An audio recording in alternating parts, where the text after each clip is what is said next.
The pop was soft, almost apologetic, like a cork easing out of a bottle. Then came the clunk, a sound of finality, and the world went dark. Not just dim, but a profound, ink-black absence of light that swallowed the beige walls of the elevator, my own hands, everything. The only thing left was the low hum of the emergency fan and the scent of ozone. For a beat, there was only silence and the frantic thumping of my own heart against my ribs. Then, a voice, low and calm, cut through the black. "Don't go. Hold this for me." A heavy, metallic object was pressed into my hand. It was cold and solid, its weight a sudden anchor in the disorienting void. My fingers wrapped around it instinctively. A switch clicked under my thumb, and a brilliant, focused beam of white light sliced through the darkness, illuminating a cloud of dust motes and the man standing less than 2 feet from me. He was the elevator mechanic. His name, according to the work order he'd shown the building manager, was Reese. He was looking at the open panel in the ceiling, his expression a mask of concentration. The light I held painted the sharp line of his jaw, the faint stubble dusting his skin, the way a few strands of dark hair had fallen across his forehead. He wore a gray work shirt with the sleeves rolled up to his elbows, revealing forearms that were a roadmap of sinew and faint, pale scars. He smelled of machine oil, metal, and something else, a clean, sharp scent like soap or fresh laundry that seemed entirely out of place. My own reflection in the polished chrome of the elevator's back wall was a pale, wide-eyed ghost.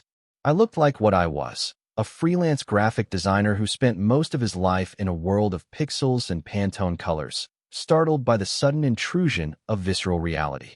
My heart was still hammering a nervous rhythm against my sternum. I was trapped in a metal box suspended somewhere between the 12th and 13th floors with a complete stranger. A very large, very calm stranger who had just plunged us into darkness. "Okay," I managed to say, my voice sounding thin and reedy. He didn't seem to notice my anxiety. He just grunted in acknowledgement, his attention fixed on the mess of wires and circuits revealed in the ceiling. He reached up, his shirt pulling taut across his broad back, and the muscles there shifted in a way that was hypnotizing. I forced myself to look away, to focus the beam of the flashlight exactly where he was working. My job was simple. Hold the light. Don't be the panicked civilian who makes the professional's job harder. The silence stretched, filled only by the whisper of the fan and the faint, rhythmic scrape of metal on metal as he worked.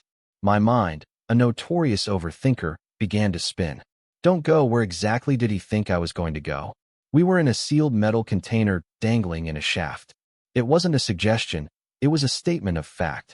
There was nowhere to go, but the way he'd said it felt different. It felt less like an observation and more like a quiet command. A request for me to stay present, to be a partner in this small, enclosed drama. I adjusted my grip on the flashlight. It was heavier than it looked. My wrists started to ache with the strain of holding it at the perfect angle. I watched his hands. They were steady and sure, moving with an economy of motion that spoke of years of practice. His fingers, though smudged with grease, were long and deft. He manipulated wires, tightened a nut with a small wrench he'd produced from a belt laden with tools, his brow furrowed just slightly. He was completely absorbed in his task, seemingly oblivious to my presence beyond my function as a human light stand. And that was fine. Better, even. It allowed me to observe him without the pressure of interaction. I studied the way the light carved shadows under his cheekbones, the slight frown that creased the space between his brows. He was handsome, in a rugged, unassuming way that felt dangerous to my carefully curated loneliness. It was the kind of handsome that didn't announce itself, that you only noticed when you were trapped in a dark box with it. Minutes bled into one another. 10, then 15. The air in the elevator grew warmer, closer. It was thick with our shared breath, the scent of his work and my own nervous sweat. I could feel a bead of perspiration trickle down my temple. My arm was beginning to tremble from the effort of holding the flashlight, so still. "Need to switch hands?" he asked, his voice startling me out of my reverie. He hadn't looked down, hadn't turned his head. He had just sensed it. "I'm fine," I said too quickly. My pride, for some ridiculous reason, was on the line. I was not going to be the guy who couldn't even hold a flashlight for 20 minutes. A low chuckle rumbled in his chest. It was a pleasant sound, deep and resonant. Suit yourself. But don't drop it. It's the only one I've got. The thought of dropping it, of plunging us back into that absolute, terrifying blackness, made my grip tighten until my knuckles were white. I took a deep breath, trying to steady myself. The air tasted of metal and dust. He was right. I needed to switch hands. With painstaking slowness, I brought my left hand up and carefully transferred the heavy flashlight. The relief in my right arm was immediate and profound. He still hadn't looked at me. His focus was unwavering. I found myself admiring it, this single-minded competence. My own mind was a browser with too many tabs open at all times. Worries about deadlines, anxieties about social interactions, a constant, low-grade hum of loneliness. This man, Reese, seemed to have only one tab open, the problem in front of him. It was calming, in a way. His steadiness was a rock in my churning sea of overthinking. I let my gaze drift from his hands to the tool belt slung low on his hips. It was worn leather, laden with pliers, screwdrivers, and other implements I couldn't name. It added to the aura of capability that surrounded him. He was a man who fixed things. I was a man who arranged pixels on a screen. The contrast felt stark in the small, quiet space. Another 10 minutes passed. The silence was becoming a presence in itself. It wasn't awkward, not anymore. It was just there. A shared space. I became aware of the small sounds of his existence. The soft scuff of his work boots on the floor, the whisper of his breathing, the faint rustle of his shirt as he moved. These were intimate sounds, sounds you normally only hear with people you know well. Almost there, he murmured, more to himself than to me. He reached for a different tool on his belt, his body shifting closer to mine in the process. His shoulder brushed against mine, a fleeting contact of warm, solid muscle through the fabric of our shirts. A jolt, small but potent, went through me. My breath hitched. I froze, holding the flashlight beam as steady as I possibly could, praying he hadn't noticed my reaction. Of course, he noticed. He noticed everything. He paused for a fraction of a second, his hand hovering over his belt. He didn't pull away. The point of contact between our shoulders remained. The warmth seeped through my shirt, a localized patch of heat that seemed to spread through my entire body. I am acutely aware that I am a man standing in the dark, shoulder to shoulder with another man. The thought is clinical, a simple statement of fact, but my body reacts as if it's a confession. The air crackles. Or maybe that's just the sound of a wire he's stripping. I can't tell. He finally selected his tool, and the contact was broken as he straightened up. I exhaled a breath I didn't realize I'd been holding. The space where his shoulder had been felt suddenly cold. My own shoulder tingled with the memory of the touch. It was nothing. A simple, accidental brushing of bodies in a confined space. It meant nothing. But my traitorous mind had already cataloged it, filed it away in the folder labeled things that haven't happened to me in a very, very long time. I tried to focus on my task, on keeping the beam of light steady. But now I was hyper-aware of him, of the inches of air that separated us. I could feel the heat radiating from his body. I could smell that clean soap scent under the grease. It was distracting. It was nice. It had been so long since I'd been this close to another person, outside of a crowded subway car or a busy sidewalk. This was different. This was contained, quiet, and strangely intimate. He made a small, satisfied sound. Okay, that should do it. Let's see if we've got power. He reached up and flipped a switch inside the panel. Nothing happened. The flashlight beam remained our solitary sun. A sigh escaped him, a sound of pure, unadulterated frustration. He rested his forehead against the cool metal of the elevator wall, right next to the open panel. Damn it, it was the first crack I'd seen in his calm facade. A moment of human fallibility. And for some reason, it made him even more attractive. He wasn't just a stoic, competent machine. He was a man who got frustrated when things didn't work. What's wrong? I asked, my voice soft. He didn't lift his head. It's not the local breaker. The whole line to this car must be dead. Could be a problem down in the main panel room. He sounded tired. Defeated. He pushed himself off the wall and turned to face me. The flashlight beam was now centered on his chest, but enough ambient light bounced up to illuminate his face. His eyes, which I realized now were a deep, dark brown, found mine in the gloom. He looked at me, really looked at me, for the first time. His gaze was direct, unwavering. It felt like a physical touch. Looks like we're going to be here a while longer, he said. His voice was flat, but his eyes held something else.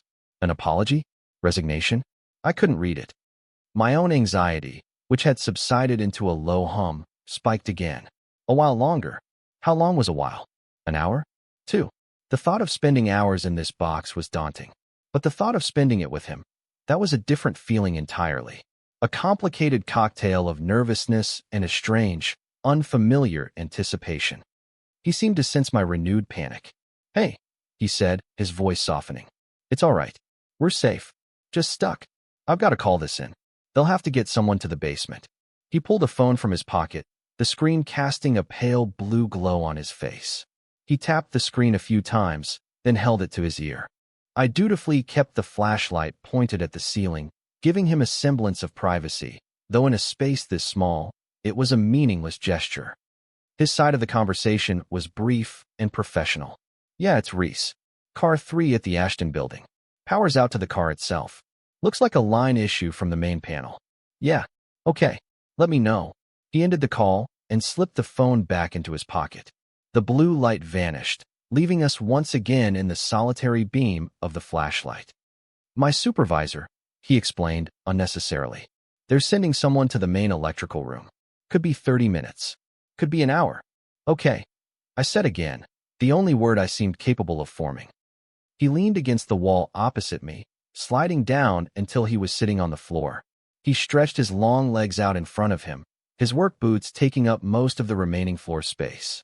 He gestured to the floor beside him. Might as well get comfortable, he said. No sense in us both standing. My legs suddenly felt like jelly. He was right. Carefully, I lowered myself to the floor, my back against the cool chrome wall. I kept the flashlight, but lowered the beam so it pooled on the floor between us, a circle of contained light in the overwhelming dark. We sat in silence for a moment, two strangers on the floor of a broken elevator, our knees almost touching. The change in posture shifted the dynamic completely. We were no longer mechanic and civilian, worker and observer. We were just two people, sitting on the floor, waiting. The intimacy of the situation intensified. I was intensely aware of the shape of his leg next to mine, the way his jeans were worn and faded at the knee. Leo, I said, breaking the silence. He looked at me, a questioning arch to his eyebrow. My name, I clarified, feeling a blush creep up my neck. It's Leo. A slow smile spread across his face. It transformed him. The serious, focused mechanic disappeared, replaced by someone warmer, more approachable. It was a good smile. A genuine smile. Reese, he said, extending a hand across the circle of light. I shifted the flashlight to my left hand and took his. His grip was firm, his palm calloused and warm. The contact was brief, professional, but it sent another one of those jolts through me. It was grounding. Real. Nice to meet you properly, Leo, he said, his smile lingering. You too, Reese. We sat in a new kind of silence now, one that was less about the space and more about the connection we had just forged. It was fragile, this thread of a name shared, a handshake exchanged. But it was there. I found myself wanting to fill the silence, to ask him questions, to learn more about the man who was so calm in a situation that would have sent me into a full-blown panic attack. But the words wouldn't come. I was notoriously bad at small talk, and this situation felt anything but small. He seemed to have no such compunctions. So, Leo, he began, his voice casual, what's a guy like you doing in a place like this? He delivered the cliché with a wry twist, his eyes glinting in the dim light. I couldn't help but laugh, a short, nervous sound. I live here. Or, I'm trying to get to where I live. Apartment 14B. 14B, he repeated, nodding slowly. Nice view from that side of the building. How do you know? I've been in every nook and cranny of this place, he said. Replaced a motor in the car next to this one last year. Had to work on the roof equipment. You can see the whole city from up there. I tried to picture it, this man, this competent, steady man, standing on the roof of my building, the city spread out at his feet. The image was vivid, and for some reason, it made my stomach flutter. I've never been on the roof, I admitted. It's usually locked, he said. Perks of the job. We talked. It was easy, surprisingly so. He asked what I did for a living, and I told him about being a graphic designer, about the freedom and the isolation of working from home. He listened intently, asking smart questions that showed he was actually hearing me, not just waiting for his turn to speak. He told me he'd been an elevator mechanic for almost 10 years, that he liked working with his hands, solving puzzles. He talked about the city as a complex machine, a series of interconnected systems, and how he felt a sense of satisfaction in keeping one small part of it running smoothly. The time, which had crawled by before, began to fly. I found myself relaxing, the tension bleeding out of my shoulders. I leaned my head back against the wall, the flashlight resting on my knee now, its beam pointed at the ceiling, creating a soft, diffuse glow. It felt less like being trapped and more like being in a secluded bubble, a secret world that existed only for the two of us. I learned that he had a dog, a goofy golden retriever named Gus. I learned that he was originally from a small town upstate, and that he missed the quiet of the country sometimes. I learned that he liked the smell of sawdust and the taste of black coffee. Small things, insignificant details that, when pieced together, began to form the picture of a man. A man I found myself wanting to know more about. I, in turn, told him things I rarely shared with anyone. I told him about my failed attempt to be a painter, about the creative frustration that led me to the more structured world of design. I told him about how I sometimes felt like a ghost in my own life, observing everything from a distance. I didn't mean to confess so much. The words just came out. The darkness, the isolation, his quiet, non-judgmental presence, it all conspired to lower my carefully constructed walls. He didn't offer platitudes or easy answers. He just listened. And when I finished, a note of embarrassment creeping into my voice, he was quiet for a long moment. I get that, he said finally, his voice a low rumble. Feeling like you're on the outside looking in. His admission hung in the air between us. It was a bridge, a moment of shared vulnerability that felt more intimate than any physical touch. I looked at him, and in the soft, reflected light, I saw something in his expression I hadn't seen before. A flicker of his own loneliness, perhaps. A recognition. The flashlight in my hand was starting to feel warm. The batteries were probably dying. A new kind of anxiety, sharp and specific, pricked at me. The thought of being plunged back into total darkness, of losing even this dim, comforting light, was unbearable. I didn't want this to end. This strange, suspended reality. As if reading my mind, Reese shifted, his knee brushing against mine. This time, it didn't feel accidental. He didn't pull away. He let it rest there, a point of solid, reassuring contact. The warmth from his legs seeped through my jeans, a steady, grounding heat. My heart rate kicked up again, but this time it wasn't from fear. It was something else entirely. Something hopeful and terrifying in equal measure. I am sitting on the floor of a broken elevator, my knee touching the knee of a man I just met, and I don't want to be anywhere else in the world. The thought is so clear, so sharp, it startles me.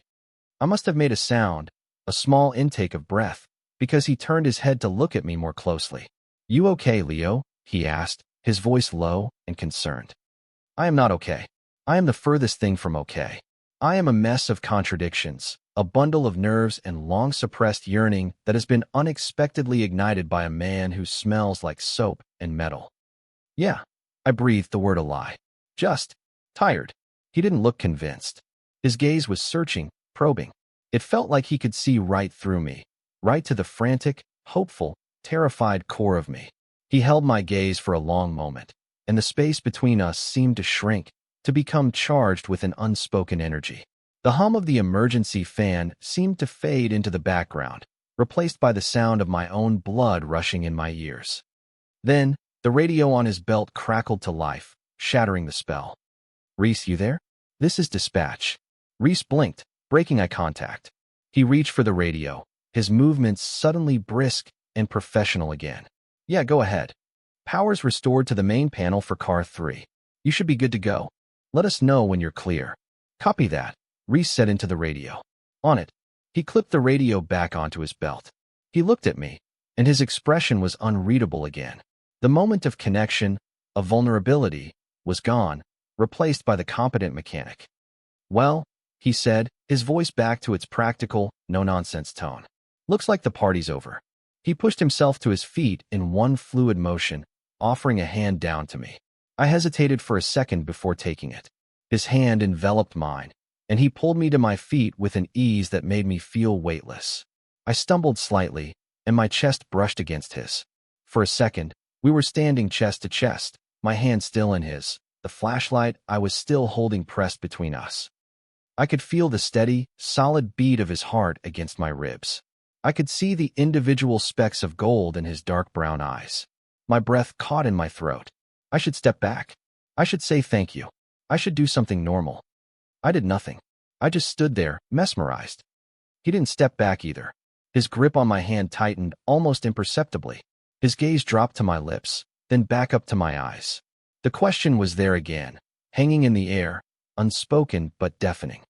With a loud, jarring clunk, the main lights in the elevator flickered on, blindingly bright after the long darkness. The car gave a gentle shudder and then began to ascend smoothly, the hum of the motor a triumphant roar. We sprang apart as if electrocuted. The sudden brightness was harsh, clinical. It exposed everything. The grease on his hands, the faint sheen of sweat on my forehead, the awkward, charged space between us. The intimate bubble we had created in the dark had been violently burst. I felt a hot wave of embarrassment wash over me. What had I been thinking? What had I been doing? We were two strangers. This was a professional service call. I had completely misread the situation, projecting my own loneliness onto a man who was just being kind, just doing his job. Reese cleared his throat, turning his attention back to the ceiling panel.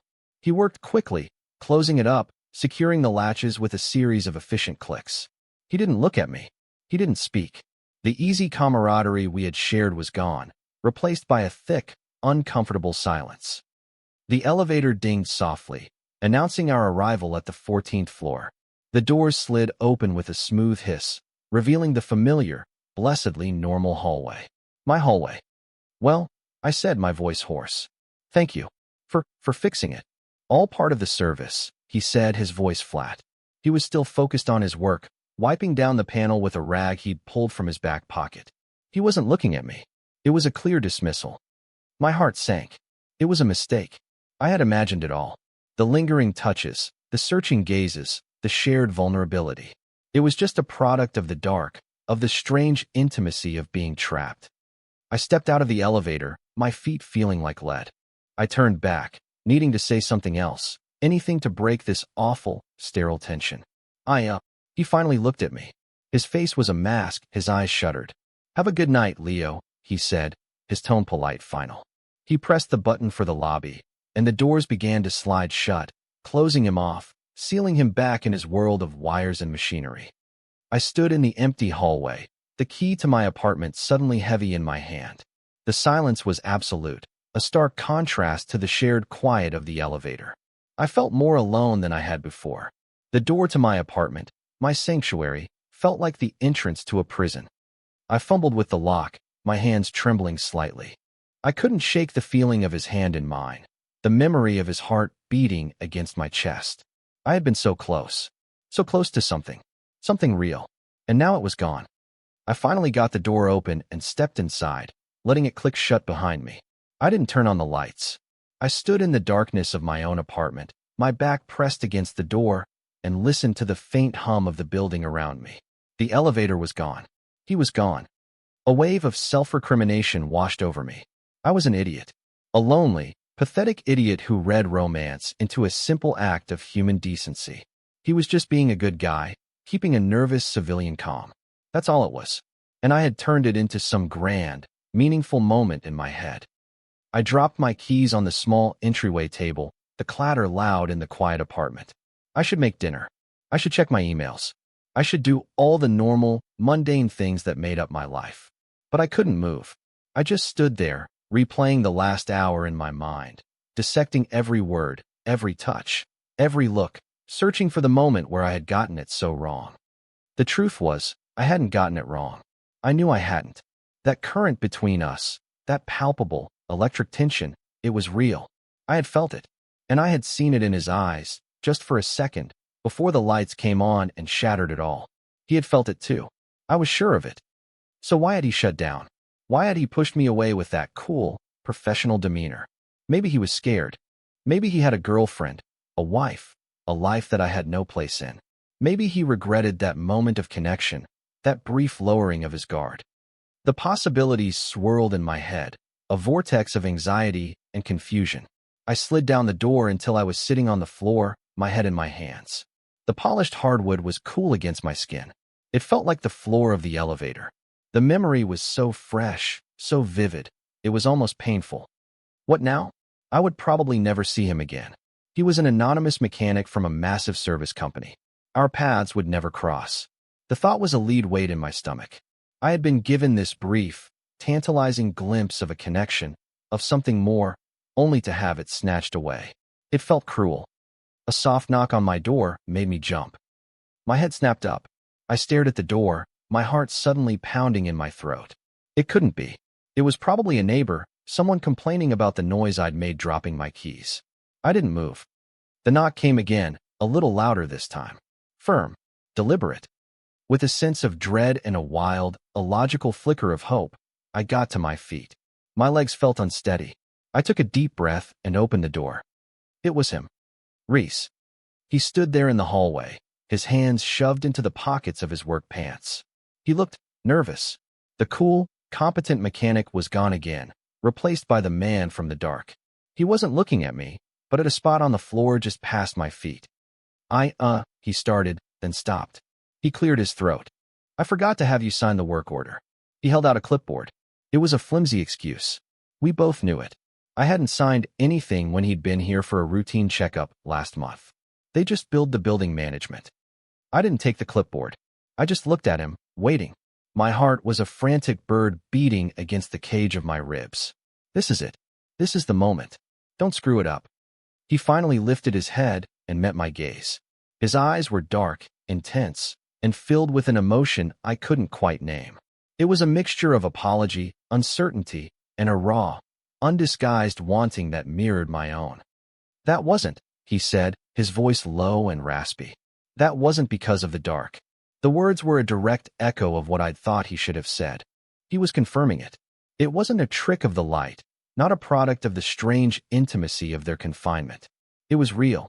Relief washed over me, so potent and overwhelming it almost made my knees buckle. I leaned against the doorframe for support, a shaky laugh escaping my lips. I know, I whispered. His shoulders sagged in visible relief. A small, tentative smile touched his lips. Good, he said, because I've been thinking about your view from 14B ever since I was on that roof last year. My breath caught. Last year, this wasn't just a spur-of-the-moment thing. This was something that had been simmering for a while. The thought was dizzying. You have. Yeah, he admitted, a faint blush coloring his cheeks. I saw a light on. Saw a silhouette in the window. Wondered who lived there. All those nights I'd spent working late, feeling like the loneliest person in the city, he had been thinking of me. A stranger. A silhouette. It was too much to process. I stepped back, pulling the door open wider. An invitation. Unspoken, but clear. He looked from my face to the open doorway, his expression searching. He took a hesitant step forward, then another, until he was standing in my entryway, the hallway lights spilling in behind him. I closed the door, shutting out the rest of the world. We stood there for a long moment, bathed in the soft, dim light of my apartment. The air was thick with all the things we hadn't said, all the possibilities that lay before us. The clipboard with the work order was still in his hand, a ridiculous prop in this intensely personal drama. He let it fall to the floor with a soft clatter. And then he was moving, closing the small distance between us. His hands came up to frame my face, his palms warm and rough against my skin.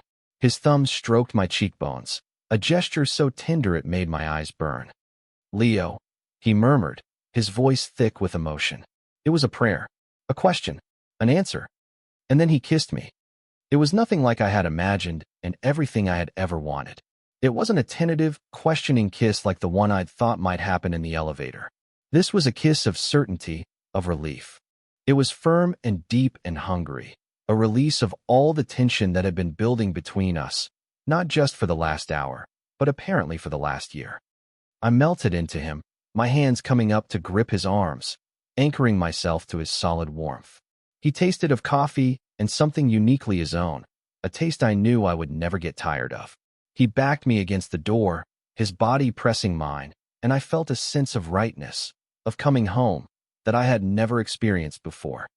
The kiss gentled, slowing from a desperate claiming to a slow, thorough exploration. It was a conversation without words, a mapping of uncharted territory. His lips were soft, skilled. He kissed me like he was solving a puzzle, with patience and focus and an intensity that left me breathless. When we finally broke apart, we were both breathing heavily. He rested his forehead against mine, his eyes closed. I could feel the faint tremor in his hands where they still cupped my face. He wasn't as unshakably calm as I had thought. He was just as affected by this as I was. "I was so scared," he whispered, the confession a stark contrast to his usual stoic demeanor. "When the lights came on, I panicked. I thought I'd crossed a line." "You didn't," I said, my voice barely a whisper. "I wanted you to." He opened his eyes, and the relief in them was so profound it was like watching the sun rise. He smiled, a real, dazzling smile that lit up his whole face. "Good," he said again, the word imbued with a world of meaning. He leaned in and kissed me again, softly this time, a sweet, lingering press of lips that felt like a promise. A beginning. He eventually pulled back, though he didn't move away. His hands slid from my face down to my shoulders, his thumbs tracing my collarbones. "So," he said, a hint of his earlier wry humor returning. "This is a nice place. A little dark, though." I laughed, the sound genuine and free. I reached past him and flipped the switch for the entryway light. The small space was flooded with a warm, welcoming glow. "Better. Much," he said, his eyes crinkling at the corners. He looked around, taking in the art prints on the walls, the stack of books on the console table. He was looking at my life, the curated pieces of myself I showed the world. And he wasn't running. He was smiling. I felt a sudden, ridiculous urge to give him a tour, to show him everything. "This is my kitchen, where I make coffee every morning. This is my living room, where I watch old movies on lonely nights. This is my desk, where I create things. This is me. Do you still want to be here?" He seemed to understand. His gaze returned to mine, soft and reassuring. Can I take you to dinner tomorrow night?" he asked, the question sounding formal and almost endearingly awkward after the intimacy we had just shared. "To make up for trapping you in an elevator." "You didn't trap me," I said.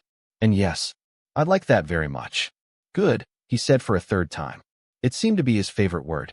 It was quickly becoming mine, too. He stayed for a little while longer. I made coffee, my hands moving with a sureness that surprised me. We sat on my sofa, not too close, but not too far apart either, a comfortable distance that still hummed with potential. He told me about his dog, Gus, again, this time showing me a picture on his phone. It was, indeed, a very goofy and lovable golden retriever. I told him about the logo I was designing for a local brewery, and he looked at my sketches with genuine interest. It was normal. It was easy. It was the most extraordinary thing that had ever happened to me. When he finally said he had to go, Gus was waiting, and he had an early start the next day. I walked him to the door. The awkwardness that had plagued our first parting was gone, replaced by a warm, hopeful certainty. At the door, he hesitated. He reached out and took my hand, his calloused fingers lacing with mine. "Tomorrow, then," he said. 7 o'clock. 7 o'clock, I confirmed, my voice steady. He squeezed my hand once, a silent promise, and then he let go. He gave me one last, lingering look, a small smile playing on his lips, and then he was gone. I closed the door and leaned against it, a giddy, disbelieving smile spreading across my face. I brought my hand up to my lips, which still tingled from his kisses. I could still taste him, still feel the phantom pressure of his body against mine. I looked around my apartment, at the familiar objects and the comfortable spaces. It was the same apartment it had been 2 hours ago. The same prints on the wall, the same books on the table. But everything felt different. Brighter, sharper. The silence was no longer heavy with loneliness, but filled with the echo of his voice, the memory of his laughter. I had started my evening descending into my mundane, solitary life. And then, with a soft pop and a clunk, everything had changed. I had been trapped in the dark with a stranger, and in that small, suspended space, I had found something I hadn't even realized I was searching for. A connection. A beginning. I walked over to my large living room window, the window he had seen from the roof a year ago. I looked out at the sprawling, glittering expanse of the city. For the first time, I didn't feel like a lonely ghost observing it from a distance. I felt like a part of it. Grounded. Real. I thought about Reese, driving through these streets, heading home to his goofy dog. I thought about tomorrow night. About 7 o'clock. And for the first time in a very, very long time, I felt a profound, unshakable sense of hope. I was no longer just a silhouette in a window. I was Leo, and I had a feeling my life was about to get a whole lot brighter. I finally felt like I'd come home.